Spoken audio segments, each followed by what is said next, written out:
أعوذ بالله من الشيطان الرجيم.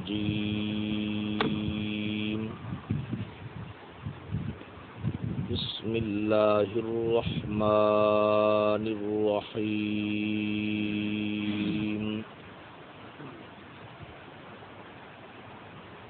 وآتوا اليتامى أموالهم ولا تتبدلوا الخبيث بالطيب ولا تأكلوا أموالهم إلى أموالكم إنه كان حوبا كبيرا.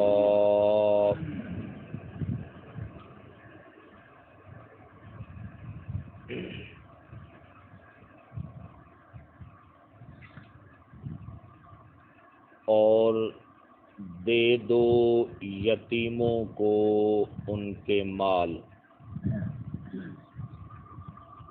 اور نہ تبادلہ کرو ردی کا آلہ کے ساتھ، اور نہ کھاؤ ان کے مال اپنے مالوں کے ساتھ ملا کر، بے شک یتیموں کا مال کھانا بہت بڑا گناہ ہے۔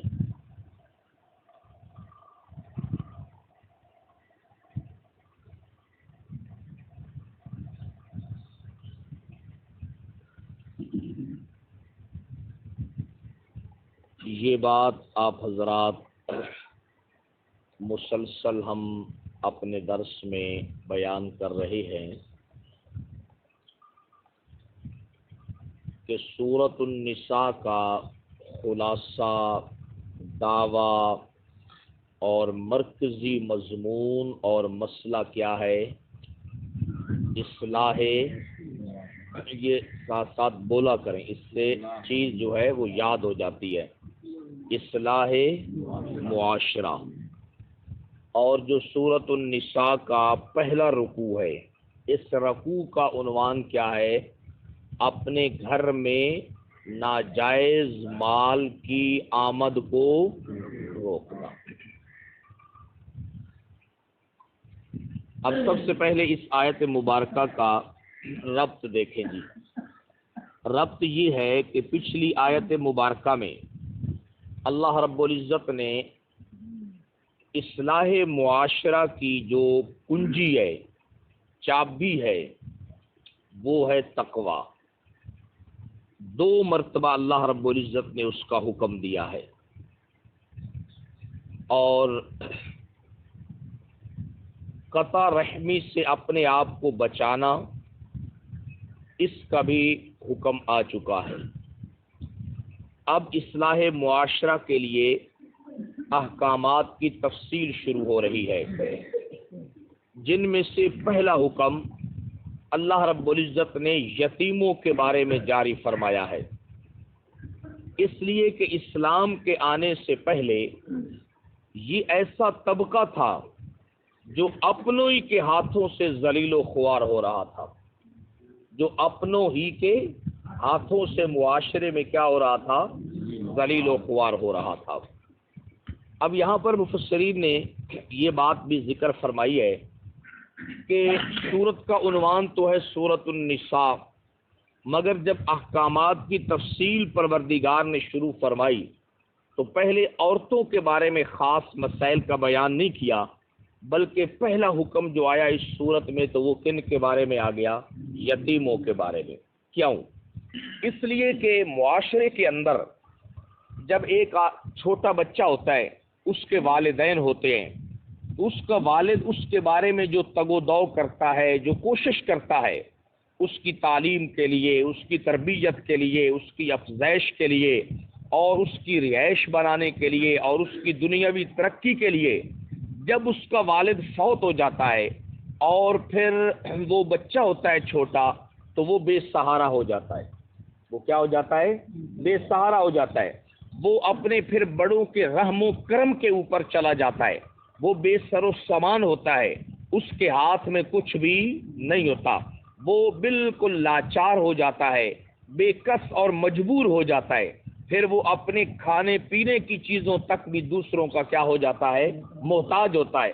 جس طرح آپ جتنے صاحب اولاد ہیں وہ اس بات کو سمجھ سکتے ہیں کہ اولاد جس طرح اپنے والدین سے چیزوں کا مطالبہ کرتی ہے تو دوسرے لوگ جو ہیں ان کے سامنے اس قسم کا مطالبہ ہو سکتا نہیں ہے۔ تو یہ لوگ چونکہ معاشرے میں چھوٹے ہوتے ہیں اور پھر بے بس ہو جاتے ہیں، مجبور ہو جاتے ہیں، ان کے سرپرست چلے جاتے ہیں، یہ دوسروں کے رحم و کرم پر ہوتے ہیں، تو معاشرے کے باقی لوگوں کی بنسبت یہ شفقت کے اور محبت اور پیار کے کیا ہوتے ہیں، زیادہ مستحق ہوتے ہیں۔ اس وجہ سے پروردگار نے معاشرے کے افراد میں سے سب سے پہلے جن کے حقوق کا تذکرہ کیا ہے وہ کون ہیں؟ یتیم ہیں۔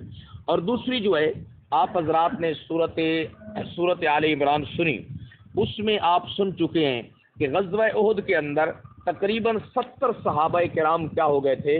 شہید ہو گئے تھے۔ اب جو صحابہ کرام شہید ہو گئے ان کے بچے پیچھے کیا رہ گئے؟ یتیم رہ گئے۔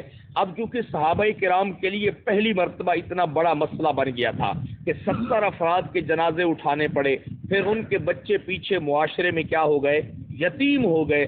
تو اس لیے اللہ رب العزت نے اس کے بعد جو متصل سورت نازل فرمائی تو اس میں یتیموں کے احوال کا ذکر فرمایا کہ یتیموں کے ساتھ کس قسم کا رویہ، کس قسم کا حسن سلوک کرنا ہے اور کس قسم کی بد سلوکی سے کیا کرنا ہے بھائی، بچنا ہے۔ سمجھے کہ جناب؟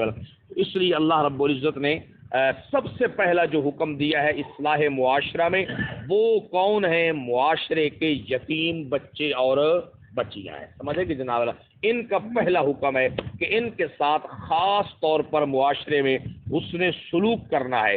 باقی لوگوں کو بھی حکم ہے لیکن خاص طور پر جو ان کے متولی بنے، جو ان کے سرپرست بنے، ان کو خاص طور پر اس آیت مبارکہ میں اللہ رب العزت نے 3 حکم ارشاد فرمائے ہیں۔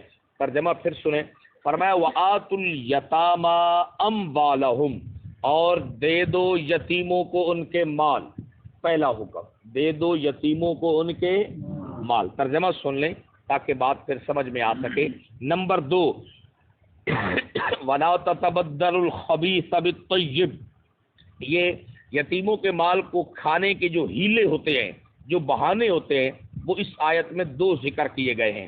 ایک تو یہ ہے کہ یتیم کا مال جو ہے وہ ذرا اعلیٰ قسم کا ہے، اس کا جو پلاٹ ہے، جس جگہ کے اوپر ہے وہ بڑے اچھی اس کی لوکیشن ہے جناب والا، اور جو اپنا پلاٹ اپنے حصے کے اندر آیا ہے وہ بھی بڑا قیمتی ہے لیکن اس کی وہ لوکیشن اور وہ قدر و قیمت نہیں جو یتیم کے کیا ہے بھائی، پلاٹ کی ہے۔ اسی طرح یتیم کا جو جانوروں کی صورت میں سامان ہے تو گنتی کا عدد تو لوگ پورا کر دیتے تھے لیکن یتیم کا جو اعلیٰ قسم کا مال ہوتا تھا اس کا تبادلہ کر دیتے تھے کس کے ساتھ؟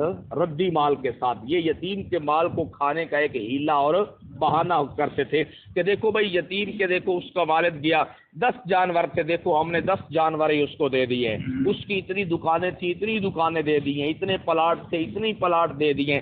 لیکن جو اعلیٰ قسم کے ہوتے تھے وہ خود رکھ جاتے تھے اور گنتی کا عدد پورا کرنے کے لیے خبیث یعنی کہ ردی جو حصہ ہوتا تھا جس کی وہ قدر و قیمت نہیں ہوتی تھی جو اصل کی تھی تو وہ ان کو کیا کر دیتے تھے؟ دے دیتے تھے اور کہتے تھے دیکھو ہم نے تو گنتی کیا کر دی ہے بھائی، پوری کر دی ہے۔ اور دوسرا بڑا ہیلا کیا تھا کہ لا تاکلوا اموالہم الی اموالکم، فرمایا کہ اپنے مالوں کے ساتھ ملا کر بھی ان کے مالوں کو کھانا نہیں ہے۔ جب دیکھو نا یتیم کا مال ہے ویسے نہیں کھا سکتے، چلو بھائی ٹھیک ہے بھائی آپ نے ہمارے پاس رہنا ہے، آپ نے بھی کھانا ہے، اب آپ کے لیے ہم علیحدہ کس طرح پکائیں، کس طرح انتظام کریں، تو وہ اس کو ساتھ ملا لیتے تھے۔ مقصد کیا ہوتا تھا کہ یتیم کا مال زیادہ استعمال ہو جائے گا اور ہمارا مال کیا ہے بھائی، بچ جائے گا۔ تو یتیم کے مال کو کھانے کے 3 طریقے تھے، ایک تو یہ ہے کہ بالکل نہ دینا، اور دوسرا یہ ہے کہ ردی کا آلہ کے ساتھ کیا کر دینا، تبادلہ کر دینا، اور تیسرا یہ ہے کہ اپنے ساتھ شامل کر لینا، اور مقصد کیا ہونا کہ اس کے ذریعے سے ان کا مال بھی ہم کیا کر جائیں گے، کھا جائیں گے، اور ان کے بڑے ہونے تک آہستہ آہستہ ان کا مال کیا ہو جائے گا، ختم ہو جائے گا۔ سمجھ آئے گی جناب؟ تو اللہ رب العزت نے فرمایا انہو کان حوبا کبیرا، بے شک یتیم کا مال کھانا حوبن کبیرہ، یہ بہت بڑا گناہ ہے، یہ کیا ہے؟ بہت بڑا گناہ ہے، سمجھے کہ جناب؟ اب دیکھیے اللہ رب العزت نے فرمایا یتیم کا مال کھانا نہیں ہے، یتیم کا مال کھانا نہیں ہے جناب والا۔ یہ جس طرح ہمارے عرف کے اندر یہ کھانے کا اطلاق جو ہوتا ہے، کسی کا جو مال کھا جانا ہوتا ہے، اس کا اطلاق صرف اس پر نہیں ہوتا کہ اس سے روٹی لے لی، سالن لے لیا، فروٹ لے لیے اور اس کو کھا گیا، نہیں، مال کھانے کا اطلاق ہمارے عرف میں بھی اسی طرح ہوتا ہے، عرب معاشرے میں بھی اسی طرح تھا۔ کوئی کسی کی زمین دبا جائے تو کیا کہتے ہیں؟ ہمارا مال کیا کر گیا بھائی؟ کھا گیا، سمجھ آ گئی جناب والا؟ ہمارا حق کھا گیا جناب والا۔ اور ان پیسوں کے ذریعے سے، یتیم کے مال کے ذریعے سے رقبہ خرید لے، یتیم کو کچھ نہ ملے، پھر بھی ہمارے معاشرے میں کیا کہتے ہیں؟ ہمارا مال کیا کر گیا ہے بھائی؟ کھا گیا۔ حالانکہ اس نے کھایا تو نہیں ہے، اس نے تو اس کے ذریعے سے گاڑی خریدی ہے، اس نے اس کے ذریعے سے رقبہ خریدا ہے، اس نے اس کے ذریعے سے کاروبار بنایا ہے۔ تو عرف عام کے اندر یتیم کا جو مال ہوتا ہے یا کسی کا بھی جو حق دبانا ہوتا ہے، اس سب کے اوپر اس کا اطلاق ہوتا ہے کہ اگر کوئی کسی کے مال کو کسی بھی طریقے سے دبا جائے تو عرف عام میں یہی لفظ بولا جاتا ہے کہ ہمارا مال کیا کر گیا ہے؟ آ گیا، سمجھ گئے؟ اس لیے اللہ رب العزت نے فرمایا ہے کہ لا تاکلوا اموالہم الی اموالکم، کہ اپنے مالوں کے ساتھ ملا کر بھی ان کے مالوں کو کھانا نہیں۔ کیوں؟ انہ کان حوبا کبیرہ، اس لیے کہ یتیم کا مال کھانا یہ کیا ہے؟ بہت بڑا گناہ ہے، سمجھ گئے؟ تو اس آیت مبارکہ کا خلاصہ عرض کر دوں، خلاصہ کیا نکلا کہ 3 حکم ہے۔ پہلا حکم یہ ہے کہ کل مال کھانے کی اجازت نہیں ہے، ان کا مال ان کو کیا کرنا ہے؟ واپس کرنا ہے، سمجھ آئے گی؟ اور اس سے کیا سمجھ میں آ رہی ہے کہ اوپر بوئے تے لے کے آویں تاں دیونا ہے نا، کیوں جی؟ برادری دے بندے لے کے آویں یار، انہاں نہ آکھو جیڑا کوئی ساڈا حصہ بنتا ہے، سمجھ آئے گی؟ مثال کے طور پہ باپ فوت ہو گیا، بڑے بھائی سرپرست بن گئے، چھوٹے بھائی پیچھے کیا بن گئے بھائی؟ یتیم بن گئے۔ باپ چلا گیا، بڑے بھائی نہیں ہیں، سارے چھوٹے چھوٹے ہیں، چاچا سرپرست بن گیا، ماموں سرپرست بن گیا۔ تو قرآن کیا کہہ رہے ہیں یتیم کے ولیوں کو کہ جب وہ تمہارے پاس اپنے رشتہ داروں کو لے آئیں، جب تمہارے اوپر کیس کر دیں، جب تمہارے خلاف آواز اٹھائیں، تو پھر ان کا مال ان کو دے دو، کیوں جی؟ یا ان کے مطالبے کے بغیر جب وہ بالغ ہو جائیں، سمجھدار ہو جائیں، خود بخود ان کا مال ان کے کیا کر دو۔ ہاں، سمجھ آ گئی جناب؟ اس لیے میں باتیں کرتا ہوں تاکہ آپ کو بات سمجھ میں آ جائے۔ قرآن مجید کے اس حکم کا یہ مطلب نہیں ہے کہ بھائی جب وہ مطالبہ کریں اور آدمی خود دیکھتا رہے، یہ یتیم کا جو ولی اور سرپرست ہے اس کی ذمہ داری ہے، وہ خود دیکھتا رہے کہ اب یہ بچہ بالغ ہو گیا۔ قرآن مجید میں آگے یہ الفاظ آئے ہیں کہ یتیموں کی آزمائش کرتے رہو، وابتلوا الیتامی، اور ان کی آزمائش کرتے رہو، حتیٰ اذا بلغ النکاح، حتیٰ کہ وہ پہنچ جائیں کس کو؟ نکاح کی عمر کو، یعنی بالغ ہو جائیں۔ فَإِنْ آنَسْتُم مِّنْهُمْ رُشْدًا، جب تم ان میں سے محسوس کرو کہ ماشاءاللہ سمجھدار ہو گیا ہے، ہوشیار ہو گیا ہے اور بہتر ہو گیا ہے، اس کو چیزیں دینے کے لیے بھیجتے رہو، یہ لے آؤ، یہ لے آؤ، فلاں کام کرو، فلاں پیسوں کے ذریعے سے اس کی آزمائش کرتے رہو۔ جب تمہیں محسوس ہو جائے کہ اب یہ تگڑا ہو گیا ہے، فَادْفَعُوا إِلَيْهِمْ أَمْوَالَهُمْ، پھر ان کا مال ان کے کیا کر دو؟ سپرد کر دو۔ سمجھ آئے گی جناب والا؟ یہ نہیں ہے کہ یتیم بڑے بھی ہو جائے، شادی شدہ بھی ہو جائے، نہیں، ایجنٹ تک کس سے کم دے بھی نہیں، صرف بال جا سکتے، باقی یہ کس سے کم دے بھی نہیں، سمجھ آئے گی جناب والا؟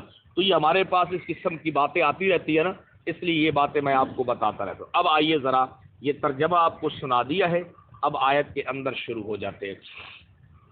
سب سے پہلے یتیم کا معنی سمجھے، بڑی خوبصورت مفسرین نے تو بڑی لمبی بات کی ہے، میں اس کا خلاصہ آپ کے لیے عرض کرتا ہوں۔ یتیم جو ہے نا، یہ عربی زبان کا لفظ ہے، اس کا لغوی اور جو اصل معنی ہے، اس کا لفظی معنی ہے، وہ ہے اکیلا ہونا۔ کیا ہے بھائی؟ اکیلا ہونا، منفرد ہونا، الگ ہونا، اس کو عربی میں یہ یتیم کا کیا ہے بھائی؟ لغوی معنی ہے۔ اس کے لیے مفسرین نے